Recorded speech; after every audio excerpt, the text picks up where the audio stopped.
Olá pessoal, bem-vindos a mais um vídeo do Nó do Norte Astrologia.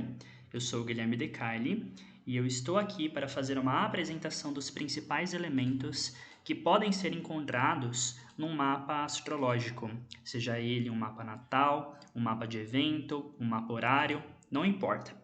A ideia aqui não é me aprofundar nos elementos, não é dar um grande detalhamento sobre cada uma dessas categorias e nem mesmo demonstrar a sua origem e desenvolvimento ao longo da história da astrologia, mas sim criar aqui um sistema de apresentação para que você que está começando seus estudos possa se orientar melhor e saber onde buscar as fontes, ou pelo menos conseguir aí já identificar alguns símbolos para facilitar esse processo de entrada no mundo da astrologia.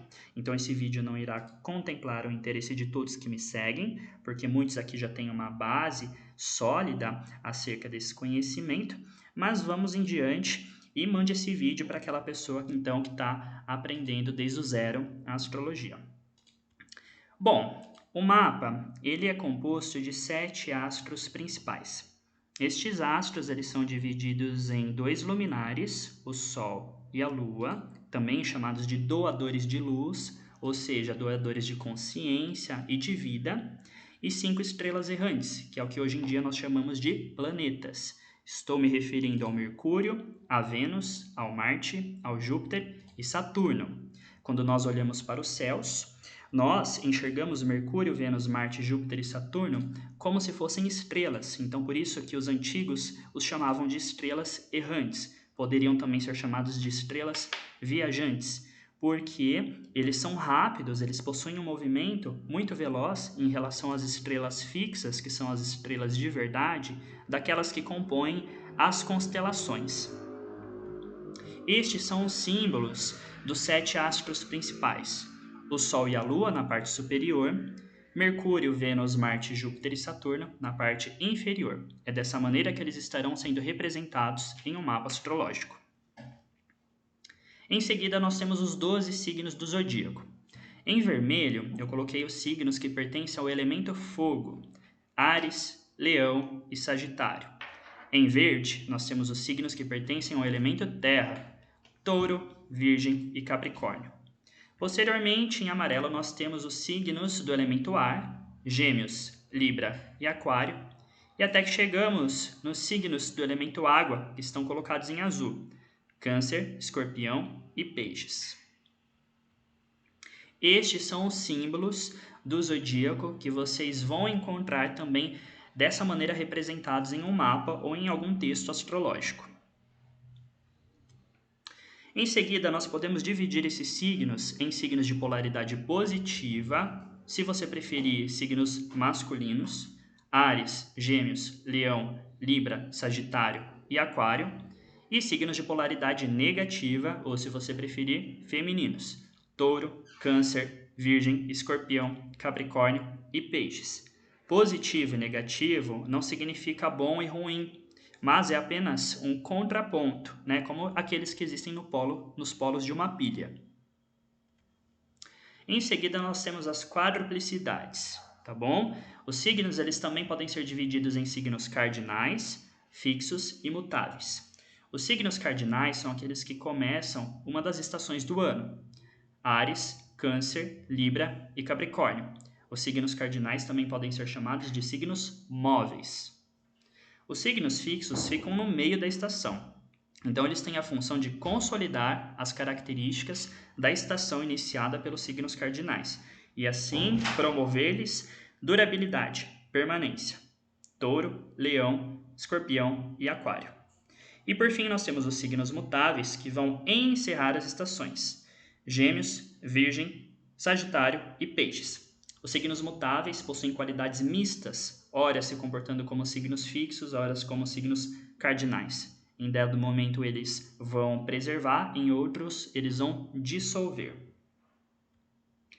Os signos, cada um deles tem 30 graus e eles vão compor a roda zodiacal, portanto formando um círculo 360 graus.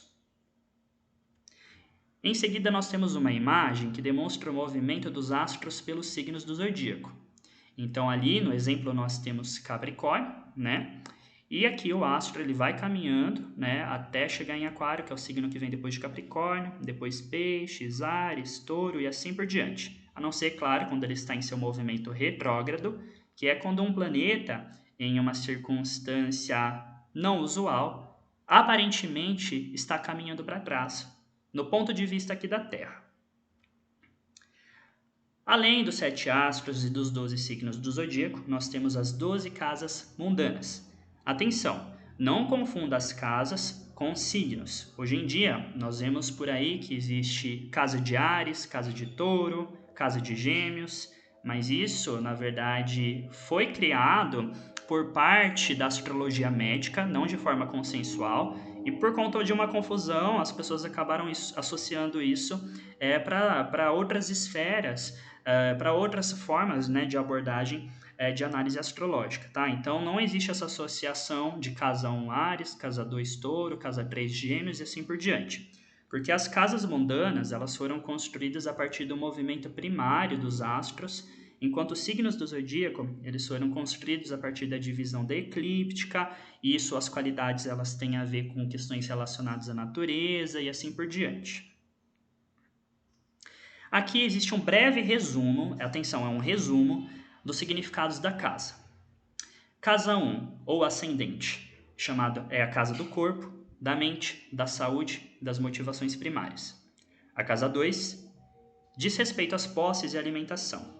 A casa 3 fala sobre irmãos, parentes, viagens, ensino, mediunidade, intuição, uma religiosidade não ortodoxa.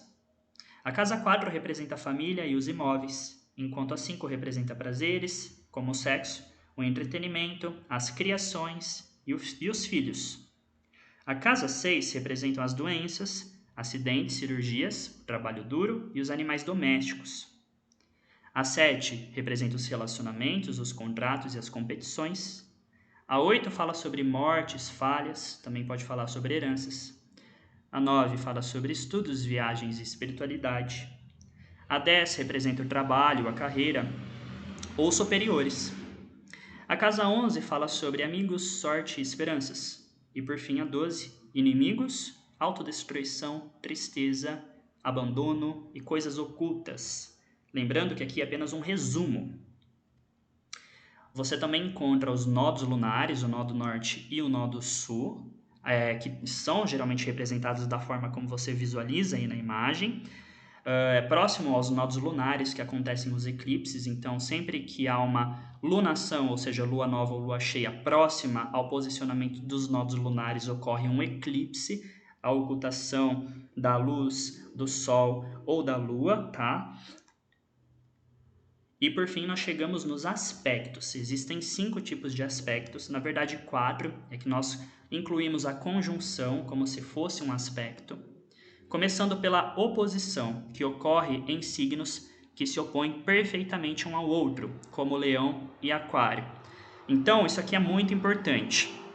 Quando nós lemos alguns textos pela internet ou quando nós calculamos o nosso mapa por aí, os aspectos eles são geralmente traçados de forma equivocada, levando em consideração apenas a matemática e não a filosofia por trás.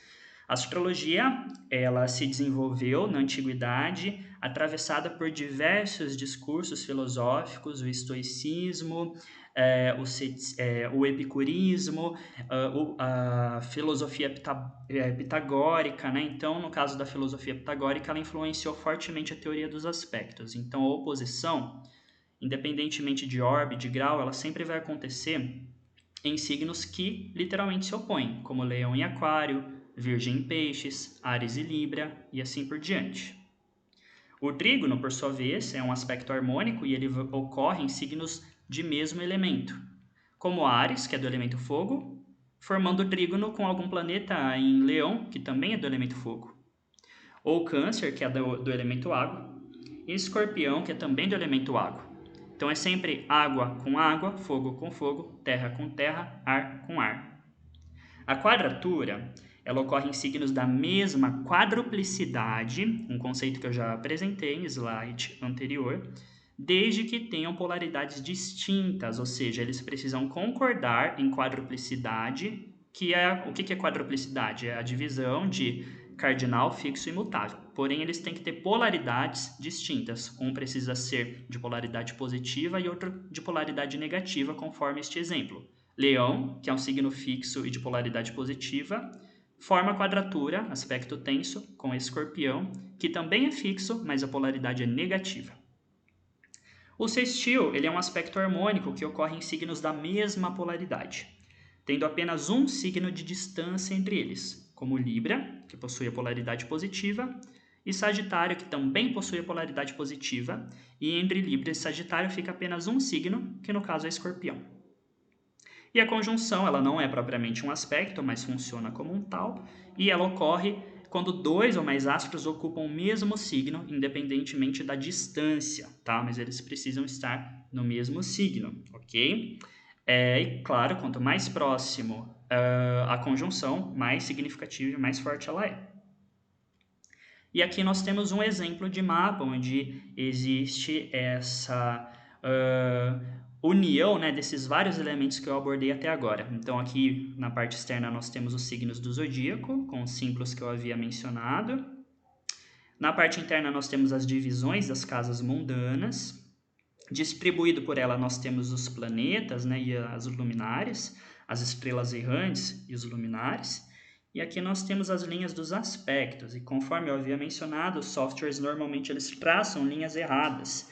E aqui nós temos um bom exemplo disso, porque a Lua, que está em Gêmeos, signo do elemento ar, ela está, segundo esse mapa, formando um trígono, que é um aspecto harmônico com Saturno e Júpiter do elemento terra.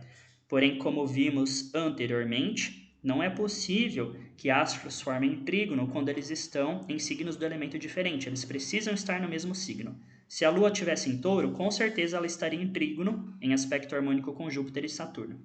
Mas como ela está em Gêmeos, ela não está em aspecto, ou seja, ela está inconjunta, sem aspecto, sem enxergar Júpiter e Saturno. Ok?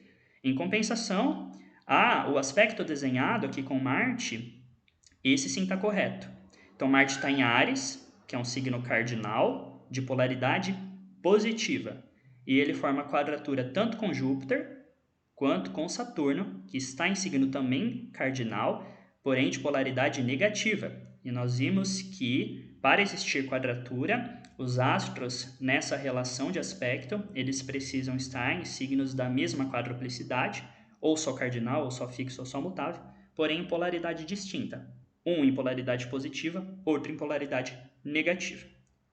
Aqui, esse é o símbolo do lote da fortuna, tá? Eu não falei sobre ele, mas como eu disse, eu não pretendia abordar a totalidade dos testemunhos, e sim falar os principais. Mas nós também temos as estrelas fixas, as partes árabes, as dodecatemórias e assim por diante. Eu espero que vocês tenham gostado dessa introdução. Sigam então acompanhando o Nó do Norte e até mais.